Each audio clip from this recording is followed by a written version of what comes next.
Olá pessoal, seja bem-vindo ao Tela Mackenzie. Muito obrigado a você que nos assiste pelas inúmeras plataformas que a TV Mackenzie tem. Nós temos a TV Mackenzie, Canal 12, Canal 60, Canal Universitário, CNU e também o nosso aplicativo que nós temos no Google Play e também na Apple Store. Hoje eu estou recebendo uma pessoa muito especial, autor do livro Casais Inteligentes Enriquecem Juntos e também que foi eleito em 2009 um dos 100 brasileiros mais influentes pela revista Época. Eu estou recebendo aqui hoje o Gustavo Cerbasi, consultor financeiro. Seja bem-vindo, Gustavo. Obrigado, viu? Prazer estar com vocês aqui. Muito bom estar falando para um público que certamente tem muitas escolhas a fazer ao longo da vida. Bastante. Inclusive, eu também tenho muitas escolhas. Gustavo, é o seguinte, a primeira pergunta que eu quero fazer é algo bem pessoal. Você, mais do que ninguém, sabe lidar com dinheiro, que é uma coisa que todo mundo sonha, todo mundo quer. Quando que você começou a lidar com dinheiro? Você já recebia mesada, trabalhou muito cedo? Como é que foi tudo isso? Não, na verdade, minha história é um pouco diferente da maioria dos brasileiros que começa a trabalhar cedo, que sai de casa. O foco do meu pai sempre foi educação, formação dos filhos para que pudessem começar com o pé direito, começar bem no mercado de trabalho. Então, eu primeiro não tive mesada, meu pai não me deu mesada, o que havia em casa era sempre um senso de disciplina muito forte, era sempre muito claro o sacrifício que era feito para alcançar um objetivo. Quando eu comecei a mexer com dinheiro foi já quando eu comecei a estagiar, dar aulas de inglês por volta de 1994, eu tinha 20 anos de idade. Mas você não acha que isso foi um pouco ruim para você? Eu, por exemplo, eu não tive aula de educação financeira durante a escola, como é o caso de muitos brasileiros, muitos alunos que estão aí no ensino médio, ensino fundamental. Eu particularmente achei que isso foi ruim. Eu comecei a lidar com dinheiro quando eu comecei a ganhar dinheiro. Eu acho que se eu tivesse tido uma orientação mais específica... Sem dúvida. Você não acha isso? Sem dúvida. Mas eu não vejo isso como um problema. Até no meu livro mais recente, no 10 Bons Conselhos de Meu Pai, lançado há pouco tempo, eu coloco que eu tive uma grande educação financeira que não teve a ver com números na minha vida. Nos momentos em que meu pai não estava tão presente, meus pais não estavam tão presentes, por demanda da carreira, como toda a família tem, havia o cuidado de eu sempre estar na presença de uma figura, referência muito ética, muito correta. Então, por exemplo, eu passava as férias inteirinhas, de julho, de dezembro, no sítio dos meus tios. E ali era um momento que eu não levava bicicleta, não tinha brinquedo, não tinha videogame, mas tinha um envolvimento muito grande com a vida do campo. E via naquele envolvimento situações de muita riqueza, muita experiência, muito aprendizado. Então, quando eu cheguei próximo da situação do trabalho, da carreira, quando eu tinha que definir rumos para minha carreira, por exemplo, uma coisa que me incomodava era o excesso de apego ao trabalho, o excesso de apego ao dinheiro, porque eu não queria perder a liberdade que eu tinha de cuidar de mim mesmo, de ter liberdade de experimentar a vida, de ir para o campo, de estar com a minha família, com os amigos. Mas isso você observava nos seus pais, nos seus familiares, um apego excessivo ao trabalho e você queria evitar? Meu pai serviu, até um certo ponto, de contra-exemplo, porque tudo que nós tivemos na vida foi nitidamente fruto de uma evolução muito grande da carreira do meu pai, da renda dele. Eu me lembro da vida simples que nós tínhamos, a dificuldade de reformar a primeira casa, a gente morando no porão da casa dos meus avós, por exemplo, por falta de outro espaço para alugar. E eu nitidamente percebi a evolução da carreira do meu pai e entendi que o trabalho seria o caminho para se acumular riqueza. Só que meu pai, ele adoeceu muito cedo, ele ainda é vivo, mas ele teve que ser transplantado aos 55 anos de idade. E ele nitidamente percebeu que aquilo foi fruto de excesso de trabalho, de falta de cuidado com o corpo, falta de cuidado com a saúde. Então, logo no começo da carreira, se eu tive a oportunidade de trabalhar de maneira intensa, eu aceitei. O meu plano era trabalhar fazendo o máximo possível, pelo menor prazo possível, prazo suficiente para ter um belo pé de meia e com esse pé de meia poder adotar um ritmo mais tranquilo. Na época eu era professor de finanças e fui uma das fontes que foram consultadas para explicar para as pessoas como é que se fazia uma declaração de imposto de renda, como é que escolhia um investimento. Eu não era especialista no assunto. Mas naquele momento, o fato de ter sido consultado e eu ter respeitado a relação com a imprensa, que é o que eu estou fazendo agora aqui, você me fez um convite para esse bate-papo. É um papel social grande, né? Sem dúvida. Um papel social, não é só acadêmico, você dá aula para os seus alunos, você acabou ajudando muita gente num período de turbilhão financeiro, né? Sem dúvida alguma. Na época eu era professor. No papel de professor, e com certeza muitos professores estão nos assistindo aqui, o professor é aquele cara que tem a sua remuneração no fim do mês para falar para pequenos grupos de 30, 40, 50 pessoas. E é uma remuneração, em alguns casos justa, em alguns casos nem tanto. Quando eu, como professor, escrevendo um livro sobre um certo assunto, uma apostila, me via convidado por um jornal, não importa se fosse um jornal do porte de um Estadão, uma Folha de São Paulo, ou um jornal distribuído gratuitamente no trem, no metrô, Se eu tivesse a oportunidade de falar para 400 pessoas, para 1.000 pessoas, mesmo que não pago, eu via uma grande oportunidade de propagar o conhecimento. Olha, eu sou prova disso que você está falando, que tanto, vou até falar para o nosso telespectador, que quando eu dei o convite para o Gustavo participar do Tela Mackenzie, ele em menos de 10 minutos respondeu o meu e-mail e está aqui presente aqui para falar sobre questões das finanças, questões da economia. Após esse bloco um pouco mais social, falando da vida do Gustavo, no próximo a gente fala sobre questões que você, universitário, tem a fazer para o Gustavo. Até daqui a pouquinho no próximo bloco do Tela Mackenzie.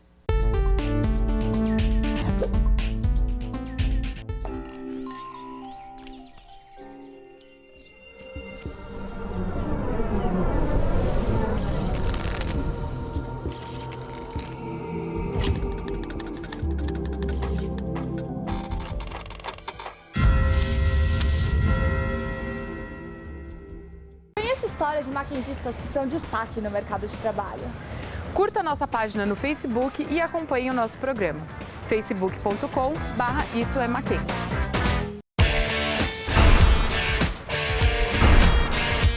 Se você não fala outros idiomas além do português, o mundo pode te tratar assim.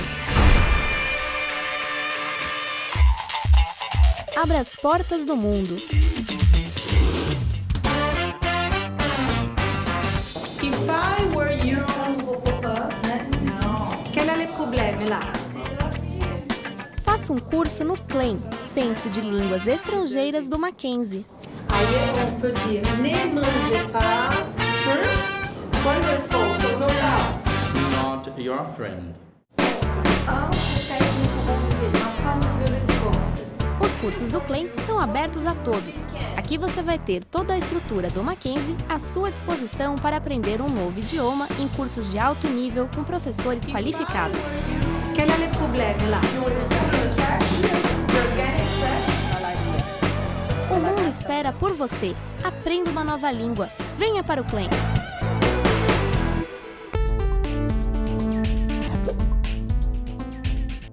Estamos de volta com o nosso Tela Mackenzie, recebendo hoje o consultor financeiro Gustavo Serbassi. Gustavo, mais uma vez, obrigado por ter vindo aqui. Eu que agradeço, Lucas. Tá, joia. E é o seguinte, perguntas de universitários, que inclusive eu como universitário tenho. A primeira delas, você acha que o jovem ele deve escolher a carreira dele de acordo com o retorno financeiro ou de acordo com aquilo que ele sonha, com o que ele gosta? Qual que é a sua opinião? Olha, eu não tenho a menor dúvida de que o caminho para o sucesso financeiro é a escolha por fazer aquilo que você gosta. Lógico, o fazer o que você gosta com planejamento, entendendo qual caminho a percorrer para você ser bem-sucedido na sua profissão. É muito comum, por exemplo, que quando a gente vai apresentar uma ideia aos pais, esse é o grande conflito do universitário, né? Papai, mamãe, quero fazer determinado curso, determinada carreira, e vem a contestação, mas como que você vai ganhar dinheiro com isso, filho? A grande preocupação dos pais que formaram. Você passou por isso? Eu passei por isso. Tanto que no momento que na época, quando eu fui prestar o meu primeiro vestibular, o vestibular definitivo no final do meu 3º ano da escola, eu estava em dúvida entre 3 carreiras. Eu era atleta na época, eu não sabia se prestava para engenharia, porque eu era muito bom de raciocínio lógico, as matérias exatas, ou educação física, por ser atleta, ou na dúvida, administração, porque muitos amigos meus iam fazer administração. E aquela história de que quem está em dúvida faz administração, né? Exatamente. Mas eu acabei não entrando para administração naquela época. Seria a escolha natural para quem está em dúvida, realmente. Isso é um certo preconceito que existe contra a administração. Eu acabei optando pela engenharia. Por quê? Muito influenciado pelos meus pais, pelo futuro que eu teria, pelo quanto eu ganharia. Só que eu não entendia na época o que era ser um engenheiro, qual que é a atividade do engenheiro. Não é porque eu tinha bom conhecimento lógico que eu iria gostar da profissão. Foi quando eu fui procurar fazer um segundo vestibular para tentar vitaminar meu currículo de engenheiro, tentar de 2 faculdades. Entrei na administração e aí 6 meses fazendo as 2 faculdades eu abandonei a engenharia para ficar num curso que eu gostava. Mas o que é importante entender? Que se você gosta do que você faz, você vai trabalhar com uma energia muito melhor do que aquilo que você está fazendo porque dá dinheiro, porque vai dar uma recompensa dali a alguns anos. Aí, cada um que entra nessa profissão tem que saber o trajeto para construir riqueza. Se for pelo dinheiro, pode até ganhar muito dinheiro, mas vai ser uma pessoa frustrada. Se não morrer de frustração, vai morrer sem saber usar o dinheiro, porque a pessoa que não está feliz na vida não tem nem inspiração para aproveitar esse dinheiro nas várias oportunidades que a vida oferece. Gustavo, por mais que a gente queira, o jovem, ele entra no mercado de trabalho ainda ganhando pouco, é claro. Ele entra nas posições um pouco mais baixas para ir crescendo aos pouquinhos. Aí dentro disso eu pergunto para você, mesmo ganhando pouco, você já recomenda a esse jovem investir em investimentos um pouco mais, não diria complicados, mas incertos, como por exemplo Bolsa de Valores, um fundo imobiliário, ou você prefere que ele invista no Tesouro Direto? Enfim, fica à vontade, o que o jovem deve fazer? Eu não recomendo ao jovem o foco no investimento de risco. Se ele quiser fazer algumas experiências em investimento de risco, uma pequena parcela do seu limitado patrimônio, ele pode, a título de aprendizado, a título de envolvimento, a título de conhecimento do mercado. Mas o jovem tem que ter consciência de que, nesse momento em que o futuro dele é incerto, porque ele está começando uma carreira, ele ainda não sabe como ele estará daqui a 5 ou 10 anos, como vai evoluir seu patrimônio, sua renda, que caminhos que ele vai percorrer ao longo da vida, né? Então, o pior que ele pode fazer é querer dar estabilidade a uma situação incerta. Como é que ele vai planejar a aposentadoria se ele não sabe qual será o seu padrão de consumo ao longo da vida? Então, ele deveria tomar alguns pequenos cuidados com a aposentadoria. É a recomendação que eu faço para o jovem universitário, recém-formado, que ele tome alguns cuidados, uma pequena contribuição para um plano de previdência, por exemplo, 50 a 100 reais por mês, e que se ele puder poupar mais do que isso, que ele poupe com segurança, previsibilidade e liquidez na renda fixa, visando alavancar sua carreira. A partir do momento que você estabelece que se tudo der errado, você já tem um pequeno plano de previdência no futuro, você muito mais tranquilamente vai poder ousar na hora de poupar, apertar o cinto para investir na sua carreira. E, eventualmente, se a carreira está decolando, se já está com o futuro garantido no plano de previdência, pode poupar um pouco mais, aí você começa a investir em risco. Mas desde que você já tenha um plano de segurança garantido por um produto de previdência ou algo parecido, bastante conservador. E nesse começo que você fala bastante de poupar visando uma aposentadoria, como é que fica a situação do jovem que quer sair, quer curtir a balada, ou está namorando, quer dar aquele buquê de rosas para a princesa dele? Como é que ele faz? Ele conversa com a namorada, tem que dialogar? Como é que faz tudo isso? Lucas, tudo na vida pode ser adquirido com 2 tipos de moedas: o dinheiro ou a criatividade, ou as duas coisas combinadas. Quanto mais criatividade você tem, menos dinheiro você precisa. É importante entender que o presente ele é reconhecido pelo valor e não pelo preço. O que tem valor? Aquilo que é único, aquilo que é especial.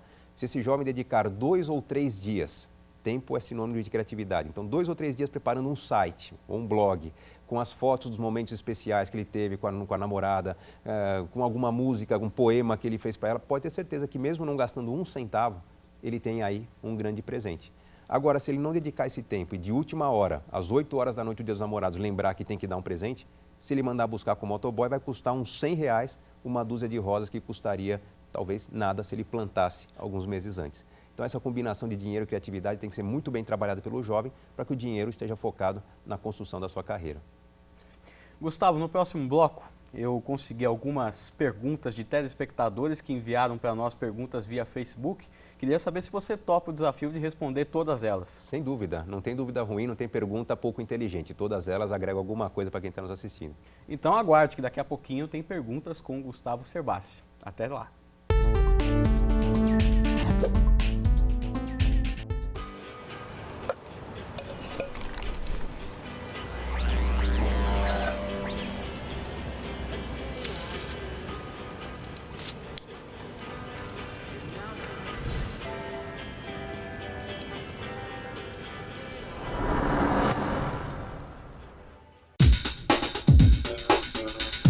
Os bons livros, os bons autores, as novidades no mundo da educação. Aqui você assiste ao melhor da literatura brasileira. Resenha, não perca! Felicidade, alegria e muita gratidão. São esses os sentimentos de quem participa do Mackenzie Voluntário. Venha fazer parte dessa turma. Participe dessa iniciativa que já realizou mais de 1000 projetos e ações. Sua participação torna essa corrente de solidariedade ainda mais forte. Inscreva-se no nosso site e faça parte desse time. O bem faz bem. Multiplique essa ideia.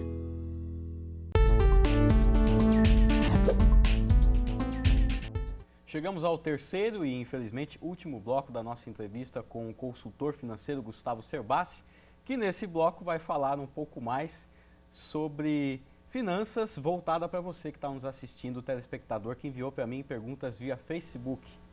Pergunta do Gilmar Júnior, ele é estudante de jornalismo também, e ele pergunta o seguinte: como é que você se posiciona em relação à onda de corte de juros que assolou o país no final do ano passado? Você tem algum posicionamento? Olha, onda de corte de juros, a postura com relação à política cambial no Brasil, a postura com relação à arrecadação, alíquotas de impostos, com relação aos juros, nitidamente os juros vieram caindo e mesmo caindo, mesmo com a economia, de certa forma, apresentando aspectos inflacionários perigosos, o governo insistiu na política de redução dos juros, tendo isso como uma meta eleitoreira, porque foi prometido na eleição. Então, não tem como fechar, não tem como se equilibrar uma relação econômica quando feita na base do discurso, né? Não tem como ir adiante uma relação de confiança quando um ministro como o senhor Guido Mantega faz previsões que não batem com nenhum especialista do mercado. Ele não desenvolve credibilidade nesse sentido.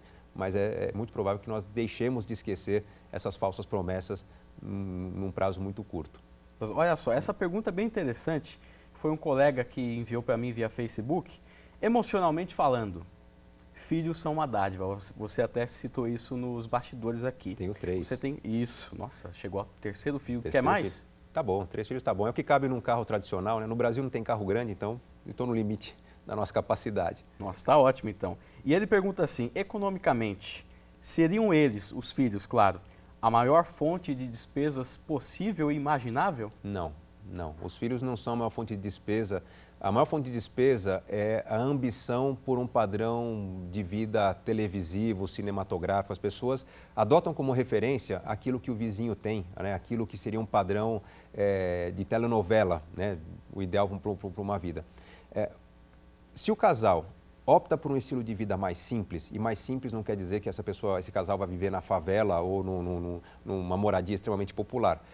Digamos que o objetivo desse casal seja ter 3 filhos, e que se ter 3 filhos é muito caro numa cidade como São Paulo, esse casal deveria vislumbrar a ideia de morar numa região um pouco mais afastada, e ter um estilo de vida um pouco mais simples, com um custo de vida menor, talvez no começo da vida até um custo de vida mais concentrado em itens de lazer, de conforto. Um casal que sai para comer fora, que frequenta restaurantes, que, não sei, tem experiências de vida maior, que com a chegada dos filhos, esses gastos sejam substituídos pelos gastos naturais de uma criança.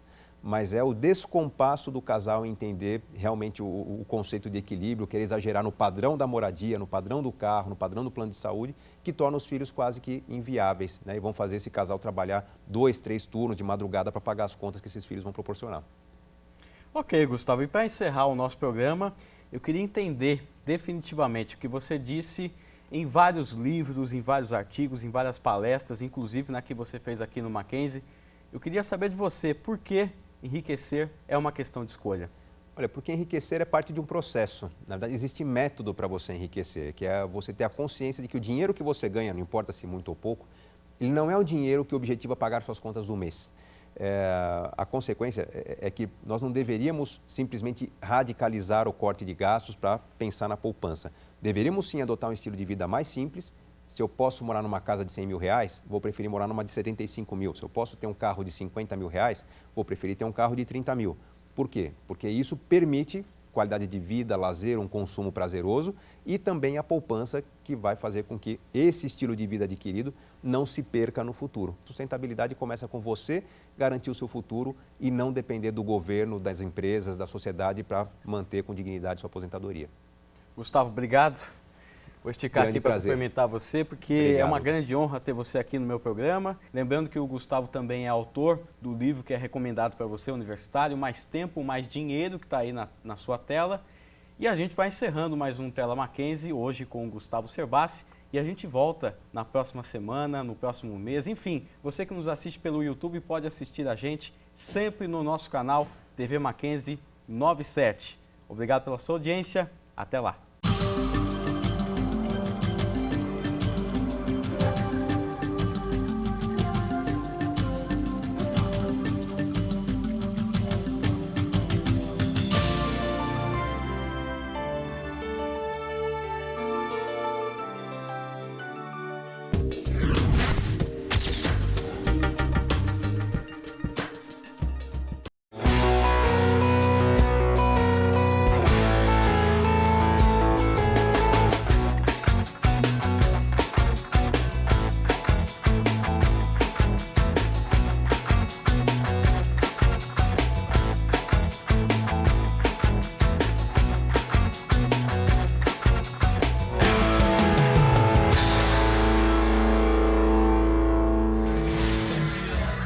ídolos são pessoas amadas, às vezes até demais.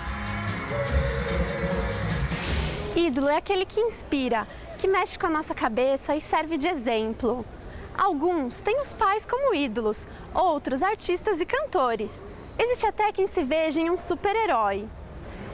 Todo mundo tem alguém assim, um ídolo mesmo. E você, qual é o seu?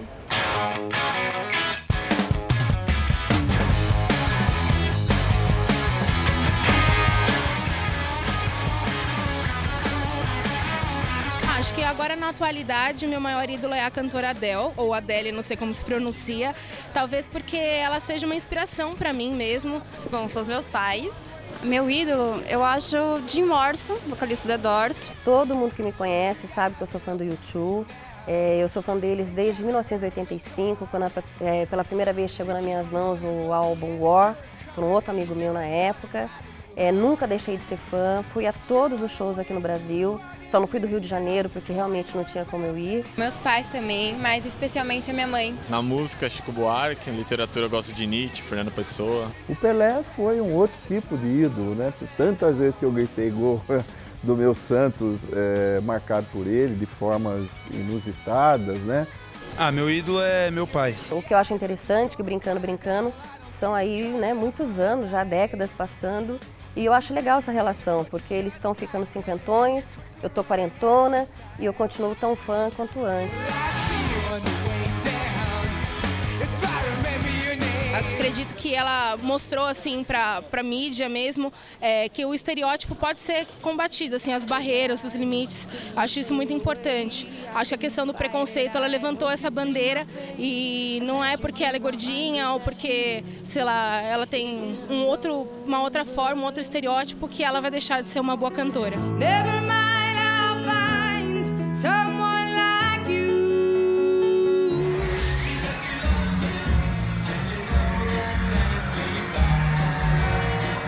Uma vez no jogo contra o 15 de Piracicaba, lá, o meu 15ão velho, o 15 saiu na frente no primeiro tempo com 2-0 e o pessoal da torcida brincando com o Pelé, cadê o rei, cadê o rei?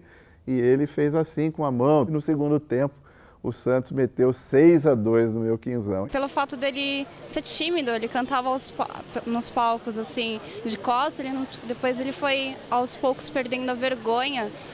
Na verdade, ele não se considerava um músico, mas sim um poeta, porque ele não tinha medo de dizer aquilo que as pessoas tinham medo de ouvir. You know the day destroys the night, night divides the day. Eu acho que eles têm uma química legal, eu acho que eles são muito honestos, eles mudaram o som desde que eles começaram muito mais barulhentos, mais voltados para o punk, hoje eles estão nessa toada mais pop. Eu acho que são os maiores, os exemplos. Roda mundo, roda gigante, roda moinho, roda peão. As composições têm a ver com a minha vida também, ele fala sobre amor, sobre família, sobre o mundo, sobre esperança, sobre morte, sobre vida. Para ajudar seus filhos, os superpais nunca medem esforços. Meus pais são separados, então ela teve que enfrentar várias barras e mesmo assim ela nunca deixou que me faltasse nada, em todos os sentidos, não só no sentido de ter, como no sentido de ser. E por isso, especialmente por isso. Eles tiveram uma origem assim, mais humilde e eles sempre se esforçaram muito para conseguir melhorar de vida, para também dar uma vida boa para os filhos deles. E assim, não é porque você nunca teve tudo que você precisa ir para um caminho errado e eles ensinaram isso pra gente e eles sempre deram uma boa educação também. Porque eu me espelho nele, né, para tomar as decisões da minha vida, porque ele já é mais experiente, ele me dá uns toques de como fazer as coisas, tal. Quando eu erro, me dá um toque do que fazer para consertar meu erro, de como seguir na vida bem.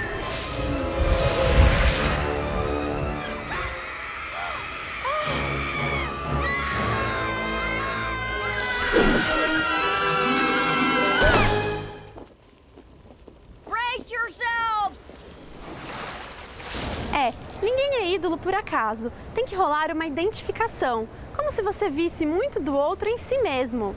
Dentro de casa ou nos palcos, não importa. O que vale é aproveitar o melhor do ídolo para você.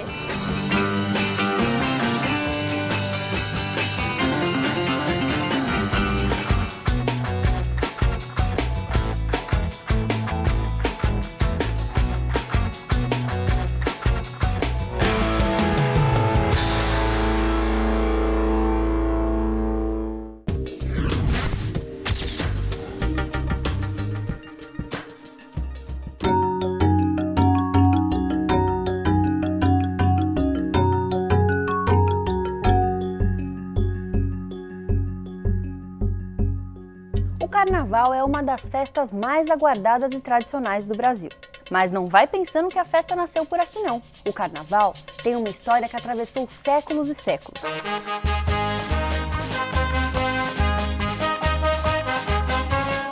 Ninguém sabe quem inventou esse costume de reservar alguns dias do ano para promover a folia. Uns dizem que foram os gregos, como forma de agradecer aos deuses pelas colheitas. Outros citam os egípcios. E tem quem prefira dar crédito aos romanos e suas festas em honra a Baco, o deus do vinho. Mas uma coisa é certa, o Carnaval já nasceu como uma festa em que as regras eram subvertidas. Nos tempos antigos, os escravos ganhavam liberdade para fazer o que quisessem e plebeus se tornavam nobres. O costume se manteve. No Carnaval de hoje vale tudo. Homens se vestem de mulher, pobres se vestem de ricos e tem até um rei de mentirinha eleito para comandar a folia. O Carnaval se tornou uma festa oficial na Idade Média. Era a última oportunidade de exagerar na comida e na bebida antes de começar a Quaresma, os 40 dias em que ninguém podia comer carne nem beber álcool. Segundo estudiosos, é daí que vem a origem da palavra carnaval. Ela seria uma versão moderna dos termos em latim carne vale, adeus carne, ou carne leva-me, supressão da carne. Em nossas terras, o carnaval já está há bastante tempo. Foi trazido pelos colonizadores portugueses. Nós não inventamos essa festa, mas fomos nós que a transformamos em um dos maiores eventos do mundo.